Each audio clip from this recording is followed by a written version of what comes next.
സമരം നടത്തിയത്. ആ സമരം നടത്തിയ വിദ്യാർത്ഥികളെ ഇന്നലെ അതിഭീകരമായി മർദ്ദിക്കുന്നു. ഇന്ന് ഒപ്പോസിഷൻ ലീഡറുടെ മുഖത്ത് ചവിട്ടുന്നു. ഒപ്പോസിഷൻ MP-മാരെ ഈ പോലീസ് വാഹനത്തിലേക്ക് വലിച്ചിഴയ്ക്കുന്നു. ഈ ജനാധിപത്യം എങ്ങോട്ടാണ്? ഇങ്ങനെ രാജ്യം ഭരിക്കാം എന്നാണോ?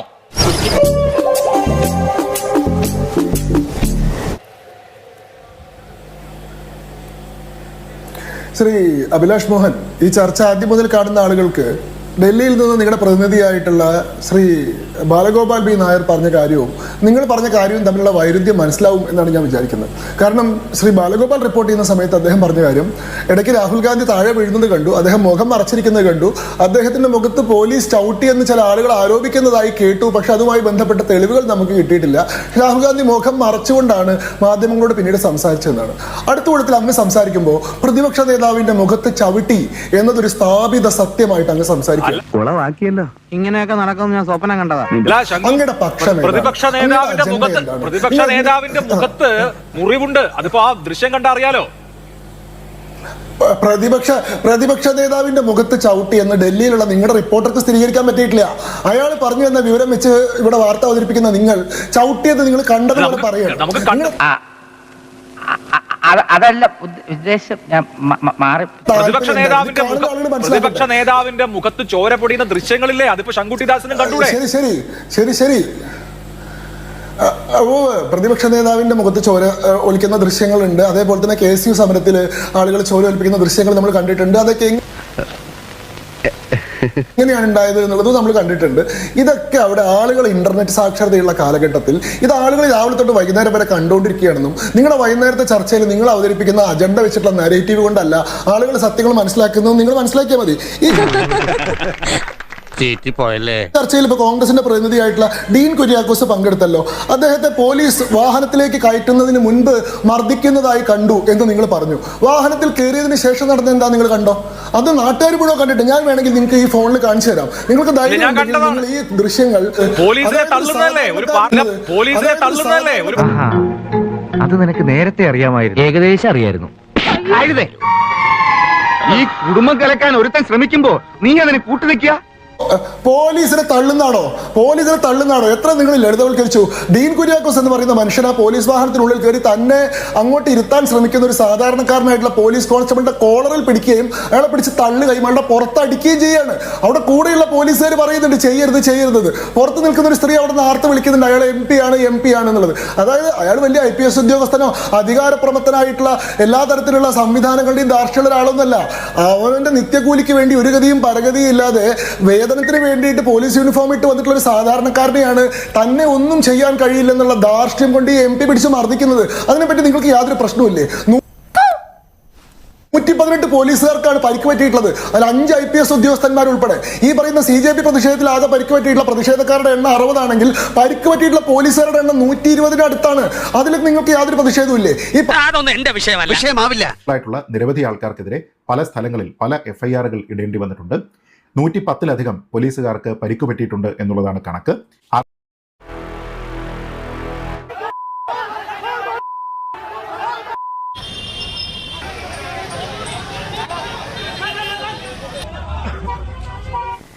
എടാ കൊച്ചന്മാരെ, ഇത് വളരെ ചീപ്പ് വേലയായി പോയല്ലോ.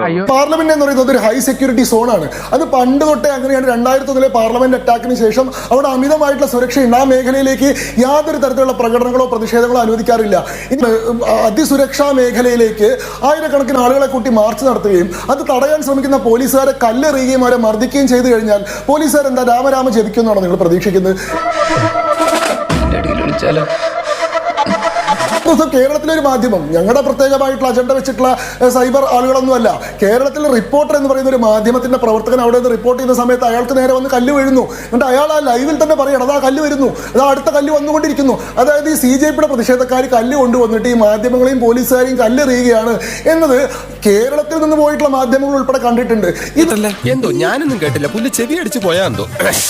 പിന്നെ ഈ ചർച്ചയിൽ പറയുന്നു രാഹുൽ ഗാന്ധിയുടെ പ്രതിഷേധത്തെ പറ്റി, പ്രിയങ്ക ഗാന്ധിയുടെ പ്രതിഷേധത്തെ പറ്റി നിങ്ങൾ ഇങ്ങനെ ആവേശം കൊള്ളുകയാണ്. എവിടെയായിരുന്നു സാറി രാഹുൽ ഗാന്ധി? തിരക്കിട്ടൊരു ടൂർ പരിപാടി. 21 ദിവസവും രാഹുൽ ഗാന്ധി അങ്ങോട്ട് പോയിട്ടില്ല. തോന്നി അതങ്ങനെ വരൂ, അതങ്ങനെ സംഭവിക്കൂ. രാഹുൽ ഗാന്ധി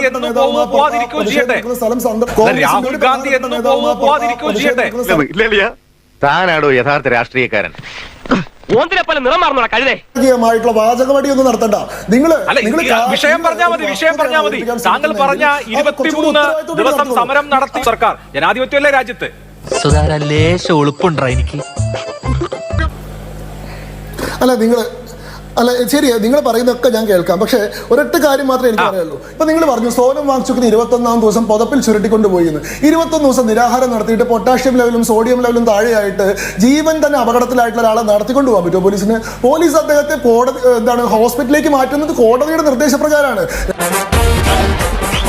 ിലേക്ക് തിരിയണം എന്ന് ഡൽഹി ഹൈക്കോടതി പറഞ്ഞു. അതിന്റെ അടിസ്ഥാനത്തിൽ മെഡിക്കൽ റിപ്പോർട്ടിന്റെ അടിസ്ഥാനത്തിൽ പോലീസ് അദ്ദേഹത്തെ ഹോസ്പിറ്റലിലേക്ക് മാറ്റി. അദ്ദേഹത്തെ ഡീറ്റെയിൻ ചെയ്യല്ല ചെയ്തത്, അദ്ദേഹത്തെ അറസ്റ്റ് ചെയ്യുകയോ രഹസ്യ സംഘത്തിലേക്ക് മാറ്റുകയല്ല ചെയ്തത്. സഫ്ദർജംഗ് ഹോസ്പിറ്റലിൽ കൊണ്ടിട്ട് അദ്ദേഹത്തെ അഡ്മിറ്റ് ചെയ്തു. ഇദ്ദേഹത്തിന്റെ ഭാര്യ ഗീതാഞ്ജലി ഡൽഹി ഹൈക്കോടതിയിൽ തന്നെ പോയിട്ട് സഫ്ദർജംഗ് ഹോസ്പിറ്റലിൽ വിശ്വാസത്തിൽ തുടർന്ന് കോടതി പറഞ്ഞത് അദ്ദേഹം സഫ്ദർജംഗ് ഹോസ്പിറ്റലിൽ തുടരട്ടെ എന്നാണ്. ഇന്നാണ് അദ്ദേഹത്തെ പ്രൈവറ്റ് ഹോസ്പിറ്റലിലേക്ക് മാറ്റാൻ വേണ്ടിയിട്ടുള്ള നിർദ്ദേശം.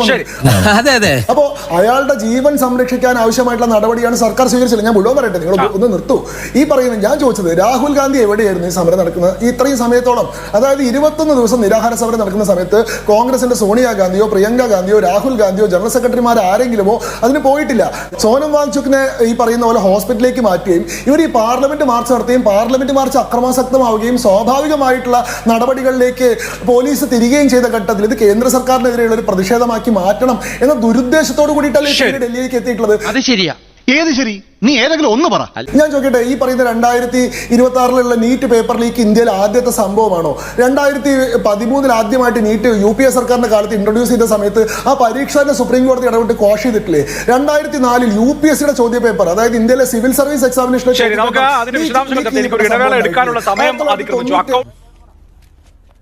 പോയി ചത്തുടടാ.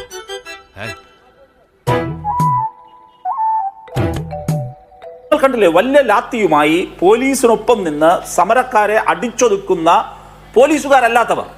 അതാ ഞാൻ പറഞ്ഞത്, ലോകത്ത് വേറെ ഏതെങ്കിലും ഒരു രാജ്യത്ത് ഇതുപോലെ അവരുടെ സേനയ്ക്കൊപ്പം, പോലീസ് സേനയ്ക്കൊപ്പം ഇങ്ങനെ യൂണിഫോം ഇല്ലാതെ നിന്ന് ആക്രമിക്കാൻ പറ്റുമോ? ആ തല്ലുകൊണ്ടിട്ടും ഒരല്പം പോലും വാടാതെ നിന്ന് തല്ല് വാങ്ങുന്ന ചെറുപ്പത്തെ കണ്ടില്ലേ? ഇതൊക്കെ പറയാൻ നിനക്കെന്ത് ക്വാളിറ്റി? ഇതിന് പിന്നാലെയാണ് ചില ഉന്നത ഉദ്യോഗസ്ഥർക്കും ഇതിൽ പങ്കുണ്ടെന്നിപ്പോ സൂചനകൾ കിട്ടിയിരിക്കുന്നത്. അങ്ങനെ നന്നാക്കാൻ വന്നിരിക്കുന്ന ഒരാള് നൽകുകയും ഒക്കെ ചെയ്യുന്ന അനിതര സാധാരണമായ സാഹചര്യമുണ്ട്. ആ തിരിച്ചറിവിലായിരിക്കുമോ ഇപ്പോ മന്ത്രിമാർ, JP നദ്ദ അടക്കമുള്ള ആളുകൾ ഇടപെടുന്നത്? ആദ്യം നിന്റെ ഷോ നിർത്തും. എനിക്ക് തോന്നുന്നു ശ്രീ അഭിലാഷ്, നിങ്ങൾ നിങ്ങളുടെ സ്വന്തം കുറ്റബോധത്തിൽ നിന്നായിരിക്കാം ഇങ്ങനെയുള്ള വാചകടിയൊക്കെ നടത്തുന്നത്. കാരണം ഈ സമരത്തെ പൂർണ്ണമായി അവഗണിച്ചതിൽ ആദ്യപക്ഷത്ത് നിൽക്കേണ്ട ആളുകൾ മാധ്യമങ്ങളാണ്. കാരണം ഞാൻ മാതൃഭൂമി ന്യൂസിന്റെ യൂട്യൂബിലെ പേജ് എടുത്ത് നോക്കുകയായിരുന്നു. ജൂൺ 6-ാം തീയതി അഭിജിത്ത് ദീപ്കയുടെ നേതൃത്വത്തിൽ സമരം തുടങ്ങിയ അന്ന് അതുമായി ബന്ധപ്പെട്ട ഒരു ചർച്ച നടത്തിയ നിങ്ങൾ പിന്നീട് ആ വിഷയത്തിൽ ഒരു ചർച്ച നടത്തിയത് സോനം വാങ്ചുക്കിനെ അവിടുന്ന് പോലീസ് സഫ്ദർജംഗ് ഹോസ്പിറ്റലിലേക്ക് മാറ്റിയതിന് ശേഷം മാത്രമാണ്. അതായത് 1.5 മാസത്തോളം ഈ വിഷയത്തിൽ നിങ്ങൾ ഒരു ചർച്ചയും നടത്തിയിട്ടില്ല എന്നുള്ളതാണ്. ഇത് തന്നെയാണ് ഇവിടുത്തെ പ്രതിപക്ഷവും ചെയ്തിട്ടുള്ളത്, ഇത് തന്നെയാണ് ഇവിടുത്തെ മാധ്യമങ്ങൾ ചെയ്തിട്ടുള്ളത്. ഇത് പൊതുസമൂഹം അവഗണിച്ചിട്ടുള്ള സ്വന്തം നിലയിൽ തകർന്നു പോയിട്ടുള്ള ഒരു സമരമാണ്. നോക്കൂ, ഈ സർക്കാർ അധികാരത്തിലേറിയിട്ടുള്ളത് ഈ രാജ്യത്തെ ബഹുഭൂരിപക്ഷം വരുന്ന ജനങ്ങളുടെ വോട്ട് കൊണ്ടാണ്. 140 കോടി ജനങ്ങളുടെ ഈ രാജ്യത്തെ 100 കോടിയോളം വരുന്ന ഇലക്ടറേറ്റിലെ 40% വോട്ട് കൊണ്ട് അധികാരത്തിൽ വന്നിട്ടുള്ള ഒരു സംവിധാനമാണിത്. അതിന്റെ തന്നെ 25% യുവാക്കളാണ് നമ്മുടെ രാജ്യത്തിന്റെ ജനസംഖ്യ എന്ന് പറഞ്ഞാൽ. അതായത് 26 കോടി യുവാക്കൾ 15-നും 29-നും ഇടയിൽ പ്രായമുള്ള ആളുകളുണ്ട്. അതിൽ 22 മില്യന്റെ പിന്തുണയാണ് ഇപ്പോൾ ഈ CJP എന്ന് പറയുന്ന സംവിധാനം അവകാശപ്പെടുന്നത്. അത് 2 കോടി 20 ലക്ഷം ആളുകൾ, അതിലെ ബോട്ടുകളും വിദേശ പൗരന്മാരും ഒക്കെ ഒഴിവാക്കി കഴിഞ്ഞാൽ 1.5 കോടി ആൾക്കാർ ഉണ്ടാവുമായിരിക്കും. അതിൽ തന്നെ 1000-ൽ താഴെ എത്ര ദിവസം ഈ സമരം നടന്നു? 21 ദിവസം സമരം നടക്കുമ്പോൾ 50-ഓ 100-ഓ ആളുകൾ മാത്രം നടത്തിയിട്ടുള്ള ഒരു സമരമായിരുന്നു അത്. അതായത് സ്വന്തം നിലയിൽ ജനപങ്കാളിത്തമില്ലാതെ മാധ്യമങ്ങളും പ്രതിപക്ഷവും ഒക്കെ അവഗണിച്ചു. ഇപ്പൊ ഈ ചർച്ചയിൽ വന്നിട്ട് റഹീം പറയുന്നുണ്ട് SFI-യും ASF-ഉം DYFI-യും ഒക്കെ കൂടി നടത്തിയിട്ടുള്ള സമരമാണെന്ന്. നിങ്ങൾക്ക് ലജ്ജ തോന്നില്ലേ? അതുള്ളവർക്ക് പറഞ്ഞ പണിയൊന്നല്ലേ. സോനം വാങ്ചുക്കിന്റെ കൂടെ നിരാഹാരം നടത്തിയത് 23 ദിവസം ഐസയുടെ ഓൾ ഇന്ത്യ സ്റ്റുഡൻസ് അസോസിയേഷന്റെ 3 നേതാക്കന്മാരായിരുന്നു. SFI-കാരും DYFI-കാരൊന്നും അല്ല. പൂർണ്ണമായിട്ട് അവഗണിച്ച കഴിഞ്ഞ 1.5 മാസത്തിനിടയിൽ കോൺഗ്രസിന്റെ ഗവൺമെന്റ് ലീഡർ നിയമനവും അതേപോലെ തന്നെ PM ശ്രീയുടെ നിലപാടും അതല്ലെങ്കിൽ ഈ പറയുന്ന KSU നേതാവായിട്ടുള്ള അയോക്ഷ സേവരെ കാണാൻ കൂട്ടാക്കാത്തതും മാത്രം ചർച്ച ചെയ്തിരുന്നിരുന്ന നിങ്ങൾ സോനം വാങ്ചുക്കിന്റെ നിരാഹാര സമരത്തിന്റെ 21-ാമത്തെ ദിവസം ഫുട്ബോൾ വേൾഡ് കപ്പ് കാണാൻ വേണ്ടി കേരളത്തിന് അവധി കൊടുത്തിട്ടുള്ള നിങ്ങൾ അതിന്റെ അടുത്ത ദിവസം പെട്ടെന്ന് സാമൂഹ്യ പ്രതിബദ്ധത മൂത്ത് വന്ന് ചർച്ച നടത്തുന്നതാണിപ്പോൾ എനിക്ക് കൗതുകം തോന്നുകയാണ്. ഇപ്പൊ CJPയുടെ പ്രതിനിധിയായിട്ട് പങ്കെടുത്തിട്ടുള്ള സുഹൃത്ത് എന്നോട് ചോദിച്ചു, ഡൽഹി പോലീസിന്റെ അതിക്രമവുമായി ബന്ധപ്പെട്ട നിങ്ങളുടെ നിലപാടെന്ത്? സുഹൃത്തെ, ഈ രാജ്യത്തിന്റെ തലസ്ഥാനമാണ് ഈ പറയുന്ന ഡൽഹി എന്ന് പറയുന്നത്. Delhi national capital region of Delhi ഒരു സംസ്ഥാനമായിട്ട് എടുത്തു കഴിഞ്ഞാൽ ഗോവയേക്കാൾ ചെറിയ സംസ്ഥാനമാണ്. അതിൽ ഇത്ര ചിരിക്കാനൊന്നുമില്ല. അവൻ പറഞ്ഞ ഉത്തരം ശരിയാ. ആകെ 573 സ്ക്വയർ കിലോമീറ്റർ മാത്രം നീളമുള്ള ഒരു പ്രദേശമാണിത്. അതായത് നീളം എടുത്തു കഴിഞ്ഞാൽ 51 കിലോമീറ്ററും വീതി എടുത്തു കഴിഞ്ഞാൽ 48 കിലോമീറ്റർ മാത്രമുള്ള ചെറിയ പ്രദേശമാണ്. അത് പ്രധാനമായിട്ട് ശ്രദ്ധിക്കേണ്ടത് ഡൽഹി ഇന്ത്യയുടെ ക്യാപിറ്റൽ ടെറിട്ടറിയാണ്. അവിടെ പ്രത്യേകമായിട്ട് നിയന്ത്രണങ്ങൾ എല്ലാ സമയത്തുമുണ്ട്. അതുകൂടാതെ ഇപ്പോൾ പാർലമെന്റ് സെഷനിലുമാണ്. അതുകൊണ്ട് തന്നെ അഡീഷണൽ ആയിട്ടുള്ള നിയന്ത്രണങ്ങളുണ്ട്. ഇത്തരത്തിലുള്ള പ്രൊട്ടസ്റ്റ് മാർച്ചുകൾക്ക് ഒരു തരത്തിലും അനുമതി കിട്ടാനുള്ള സാഹചര്യമില്ല. അവിടെ അനുമതി ലഭിക്കാതെ തന്നെയാണ് CJP ഈ പാർലമെന്റ് മാർച്ചുമായി മുന്നോട്ട് പോയത്.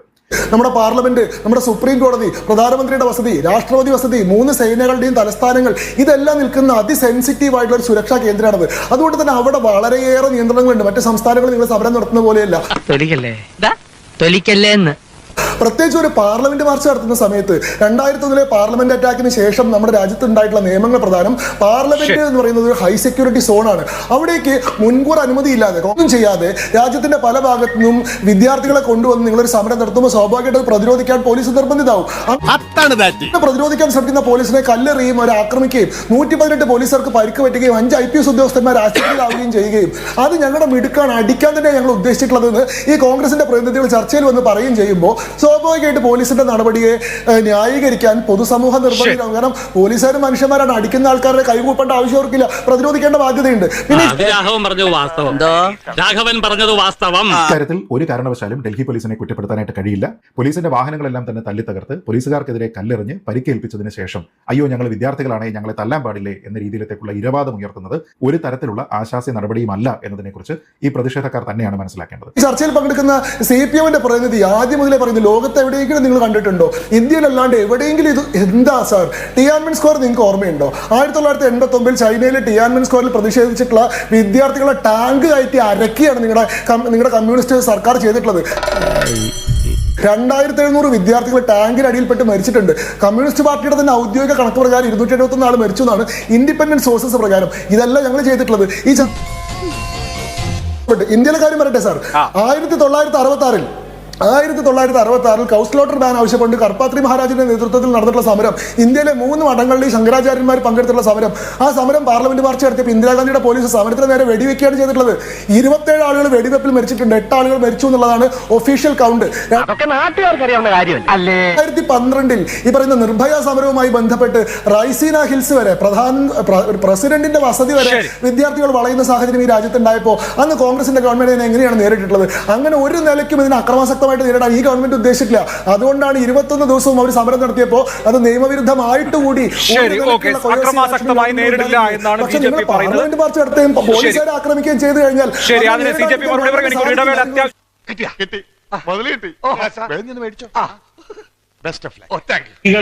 കുട്ടികളടങ്ങുന്ന ഈ വിദ്യാർത്ഥികളുടെ മുമ്പിലേക്ക് സെക്ഷൽ അസോൾട്ട് നടത്തിയിട്ടുണ്ട്. സെക്ഷൽ അസോൾട്ട് ഇതിനെല്ലാം നിങ്ങൾ ന്യായീകരിച്ചുകൊണ്ടാണോ ഈ പറയുന്നത്? സെക്ഷൽ അസോൾട്ട് നടത്തുന്ന ആരാന്ന് ഞാൻ കാണിച്ചു തരാം. നിങ്ങൾക്ക് മാതൃഭൂമിയുടെ ദൃശ്യങ്ങൾക്ക് അത് കാണിക്കാൻ സാധിക്കുമെന്നുള്ള കാര്യത്തിൽ എനിക്ക് സംശയമുണ്ട്. എങ്കിലും CJP സമരത്തിലെ പ്രതിഷേധക്കാരൻ പോലീസിന് നേരെ കാണിക്കുന്നതാണ്, സ്ത്രീകളായിട്ടുള്ള പോലീസുകാർക്ക് നേരെ കാണിക്കുന്നതാണ്. വിദ്യാർത്ഥികളെ എല്ലാം ചുമ്മാ വലിച്ചു നീട്ടി ഓരോ ഡയലോഗുകൾ ഇങ്ങനെ പറഞ്ഞ് ചരിത്രവും ജോഗ്രഫിയും എല്ലാം കൂടി കുത്തിക്കറിച്ച് പേടിപ്പിക്കാമെന്നൊന്നും വിചാരിക്കണ്ട. പക്ഷെ നമ്മൾ വളരെ സിമ്പിൾ ആയിട്ടുള്ള ചരിത്രവും ജോഗ്രഫിയും ഒക്കെ പറയുന്നത് ആളുകൾക്ക് കൃത്യമായിട്ട് ധാരണ കിട്ടാൻ വേണ്ടി അതിനൊന്നും മറുപടി നിങ്ങൾക്ക് പറയാനില്ലെങ്കിൽ നിങ്ങൾ വെറുതെ കേട്ടോ. അപ്പോൾ ഇവിടുത്തെ പ്രധാനപ്പെട്ട പ്രശ്നം വിദ്യാർത്ഥികൾ ഉത്തരവാദിത്തത്തോടുകൂടി കേന്ദ്ര സർക്കാരിൽ നിന്ന് കൂടുതൽ അക്കൗണ്ടബിലിറ്റി ഡിമാൻഡ് ചെയ്യുന്ന വിദ്യാർത്ഥികൾ എന്തിനാണ് പൊതുമുതൽ നശിപ്പിക്കുന്നതിന് വേണ്ടി ഇങ്ങനെ പോയത് എന്നുള്ളതാണ്. കൂടുതൽ അക്കൗണ്ടബിലിറ്റി കേന്ദ്ര സർക്കാരിൽ നിന്ന് ആവശ്യപ്പെട്ടുകൊണ്ട് പൊതുമുതൽ നശിപ്പിക്കുക, പോലീസ് സംവിധാനത്തിൻ്റെ വാഹനങ്ങളൊക്കെ തന്നെ നശിപ്പിക്കുക എന്ന് പറയുന്നതും പോലീസുകാരെ കല്ലെറിയുകയും ചെയ്യുന്നത് ഏത് തരത്തിലുള്ള ജനാധിപത്യ മൂല്യമാണ് കാണിക്കുന്നത് എന്നതിനെക്കുറിച്ച് അഭിജിത്ത് ദീപ്കെ അടക്കമുള്ള ആൾക്കാരാണ് വിശദീകരിക്കേണ്ടത്. സമയം അവസാനിച്ചിരിക്കുന്നു. റഹീമിന് എന്തെങ്കിലും പറയാനുണ്ടോ? പെട്ടെന്ന് പറയണം, 30 സെക്കൻഡ് കൂടി അങ്ങോട്ട് പിടിച്ചു മാറ്റുന്നുണ്ട്, അങ്ങോട്ട് തള്ളി മാറ്റുന്നുണ്ട്. അത് രക്ഷിക്കാനല്ലേ, ജീവൻ രക്ഷിക്കാനല്ലേ? ആ ജീവൻ രക്ഷാ രീതിയാണ് DYFIക്കാർ സ്വീകരിച്ചത്. അത് മാതൃകാപരമായിരുന്നു. ആ രീതികൾ തുറന്നു പോകണമെന്നാണ് എനിക്ക് അഭ്യർത്ഥിക്കാനുള്ളത്. പെട്ടെന്ന് പറയണം, 30 സെക്കൻഡ്. അല്ല അത്രയേ ഉള്ളൂ.